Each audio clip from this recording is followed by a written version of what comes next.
Do you need an agenda?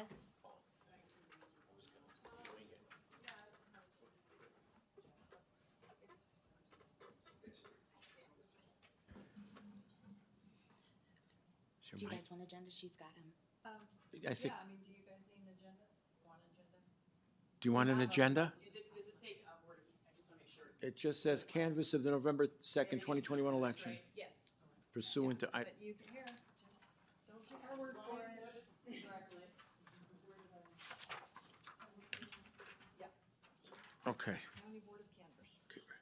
Your mic. Okay, ready to go? Okay. Okay, so good afternoon, everyone. Today is Tuesday, November 9th, 2021. The time is 3:02 p.m.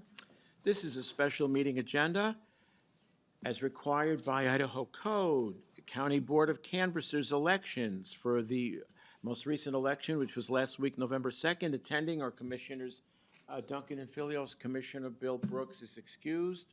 We have only one item on the agenda, and it is an action item. It's to canvass, as I indicated earlier, the November 2nd, 2021 election pursuant to Idaho Code 34-1205.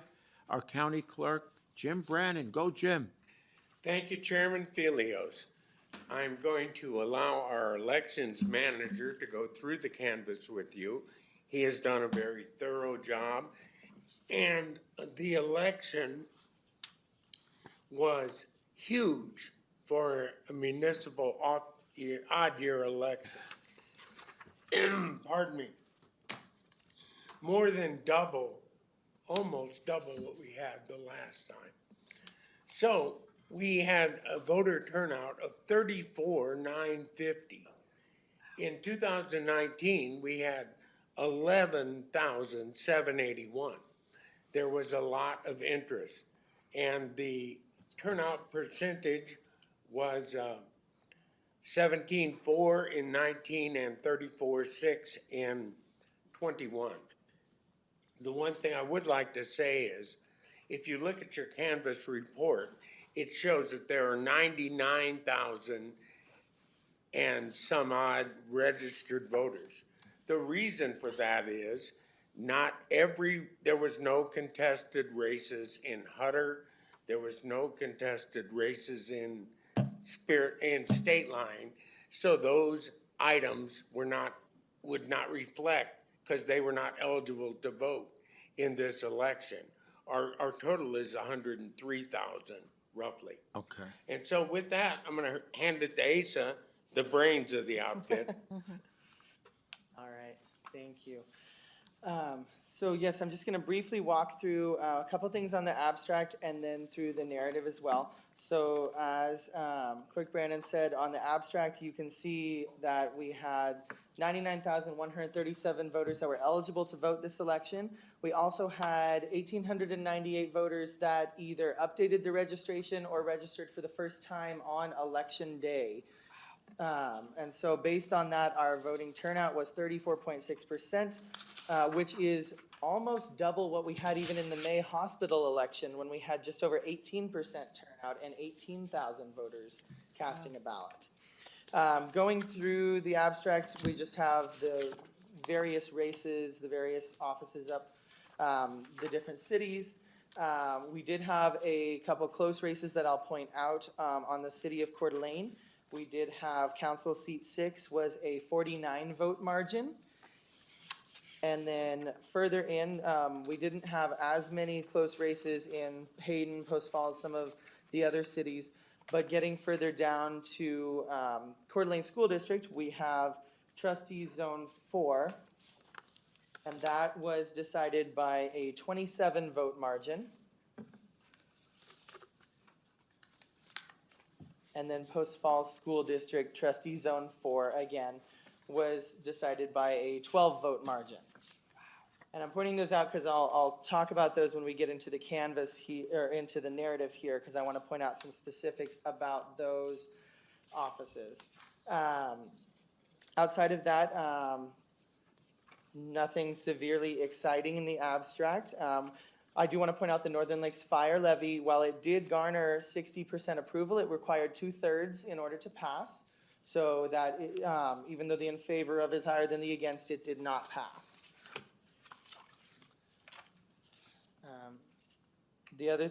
Now I want to dive into the narrative a little bit, and I want to tie that into the abstract. So we did, of course, do our logic and accuracy test this election, as we always do. Commissioner Filios was present for that on November 1st.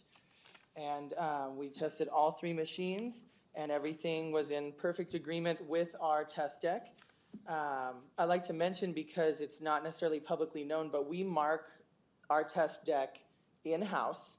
It's not sent to us. I mean, we have one that the vendor sends to us, but we do not use that for our logic and accuracy. We mark our own pattern that is recommended by the state so that we know exactly what the machines should be reading, and we know that they are reading to match. And they matched in perfect harmony every time we did logic and accuracy. We do it the day before the election for our public test. We do it before we run the ballots on election day. And we do it once we've finished running all the ballots on election night. Even though it was 2 a.m. in the morning, we still do it because we want to make sure that our tabulators are counting the votes properly, which they were, and everything was in agreement. We did have to have Clerk Brannon called Todd Case from ES&S to come do maintenance on one of our machines on election day because it was just not running as smoothly as we'd like. He was there doing maintenance for a period of time, and then after he had finished maintaining the machine, we did run logic and accuracy on that machine again to make sure it was reading before we put any live ballots through there. So all of our tabulators went well, other than the maintenance need there. Our final unofficial election results, we did get posted at 1:42 a.m. It was a long night, but as was mentioned, we had higher turnout than we've ever seen in anything like this. In fact, our turnout actually almost matched our all-male primary election from 2020. The number of ballots cast are very equal. Our turnout percentage is a little bit lower because we had fewer registered voters then. Percentages for turnout varied from by precinct from a low of 21.4% in precinct 2, where they only a portion of the precinct, most of the precinct was eligible to vote, not all of it, and of those that were eligible to vote, they only had Timberlake Fire Subdistrict Commissioner 5 on their ballot. So not as contested or as well known up there. But our highest turnout came in Dalton Gardens, precinct 41, where we had 52.1% turnout. And I'll mention also that the other precinct that has pretty much the rest of Dalton Gardens, save for a few voters, precinct 22 also saw 50% turnout. So Dalton Gardens very much came out to vote this election. Absentee ballots totaled 8,674. That is up from fewer than 6,000 in the May election. So we did have an increase in requests thanks to a couple mailers that went out from Northern Lakes Fire District. And there were other outside groups sending mailers as well to registered voters to encourage them to request absentees. So that increased our absentee turnout. We did also have over 2,000 people early vote, which is very high for an odd year election. We had almost 1,200 people early vote in May. So again, increasing even within this year. Of the absentee ballots we sent out, which was 10,760, I believe. 10,760. Perfect. We did have 233 absentee ballots that were rejected for arriving after the 8 p.m. election night deadline. And then we also had 38 absentee ballots rejected for signature, either mismatches, missing signatures entirely, or in some cases we could even tell when it's a husband and wife, you can tell they signed each other's. And that's still not acceptable. So, and then 4 additional ballots rejected for not meeting residency requirements. So typically that is, if it's someone's first time voting in Kootenai County, federal law requires them to have shown proof of identification before they can vote an absentee. And if they had not shown that, we give them an opportunity to come in and show it. And a few voters did not take that opportunity. So we did match our absentees and our early votes exactly in our tabulators with what we had received envelopes for absentees and also what we had received check-ins for early voting. I will move to page 2 of the narrative where we go on to some of the election day different circumstances that we had. So again, early voting matched. Our staff did an amazing job with temps and the help of a couple poll workers during early voting. We were very busy, especially the last day of early voting. We did around 500 check-ins. So that was not quite as big as November of last year, but still very full.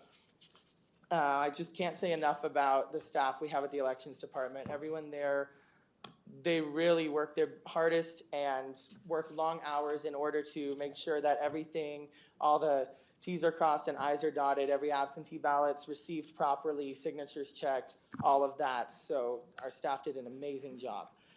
On election day itself, we had 24,184 ballots cast on election day. Of those, 99.7% had 0 ballot issuance errors. We do have a list here of some of the errors that were given out. I won't go through every single one, but I will highlight a couple things in here. We had 2 precincts that had 7 ballot styles to choose from this election, and 1 precinct that had 8 ballot styles. I do want to mention that those precincts with 7 ballot styles, between the 2 of them, they gave out 1 wrong ballot. Wow. They did an amazing job. And our precinct with 8 ballot styles gave out a couple more than that. I believe they gave out 4, but they also had almost 800 people vote that day. So still a very high level of accuracy. Of course, we always strive for no wrong ballots given out, but still a very high level of accuracy. The couple things I want to mention in this list, you'll notice a couple people that were given. There is one instance where someone was given a Post Falls School Zone 4 ballot combined with city races that should not have received that ballot. That was the only wrong ballot given out in that race, so it would not affect the outcome, even though the race was a 12-vote margin. Same scenario with Coeur d'Alene Zone 4. There was 1 wrong ballot handed out in Coeur d'Alene Zone 4. Again, would not affect the 27-vote margin and would not change the outcome at all. City of Coeur d'Alene, again, 49-vote margin in Council Seat 6. There's about a total of 4 or 5 wrong ballots between all the different precincts where they handed out the wrong one. Again, would not affect the change or would not change the outcome of the race. We did have, like I mentioned, 1,898 election day and early voting registrations. Of those, 99% had no registration errors. So that means nobody, someone didn't forget to put their date of birth or something, or check that they don't have legal disqualifications. 99% of the time, everything was filled out completely properly. So our poll workers did an excellent job on double checking those and inputting the information into the e-poll book system now rather than just writing the address into a paper poll book very much helps increase our efficiency and our accuracy on those registrations. Some other unusual factors this election, I mentioned the precincts with 7 or 8 ballot faces. We did have 18 of our 70 precincts having 4 ballot faces or more, including those 3 precincts with 7 or 8. So very, very challenging election in ballot styles, but we gave the poll workers tools to help hand out the right ballots, and overall across the board, they did an excellent job with that. Again, 99.7% accuracy rate. We did also we ordered higher than usual for this election in ballots, and we still ended up having to print some ballots on demand on election day and take them out we took them out to 10 precincts, 11 precincts here. Of 6 of them ended up using the ballots that we took out to them midday. And most of that extra high turnout we did find was in areas with school board races, or in the case of a couple precincts, they did have some heavy city races as well. So that very much drove turnout. And then Dalton Gardens also, we had to take more ballots too because of their city race specifically. Asa, question. Yes. When you have to produce more ballots, do you print them or do you have somebody on staff? No, we print them like we do during early voting. So we print ballot on demand for early voting, and we use the same watermarked paper to print on election day so that we can have those to take out. And we're accounting for those ballots that go out. Exactly. We account for those fully. He was the one that printed them, Chris. I was the one that printed them, yes. And another thing about that, with our new software, we can see what precincts are running low on ballots. So we got them there before they ran out. Exactly. Good. Exactly. Another factor that we did encounter this time is, so oftentimes people will take in like their cheat sheet or their voter guide with them when they go to vote. That's great, that's their, as long as they're not handing it out, that's their personal thing. Sometimes people do leave those in the in the voting booths. We did get a report or two of that happening. Our poll workers do diligently check those, but they obviously can't stand over the voto every minute of the day and make sure no one left a flyer, but they do clear those out. So we do train them to check for that and make sure that they are keeping things clean in general. Again, those did not, anything with that did not affect the outcome of any races. And then we also did experience a heightened level of questions, and our poll workers did as well, from the general public regarding, especially the school zone trustees.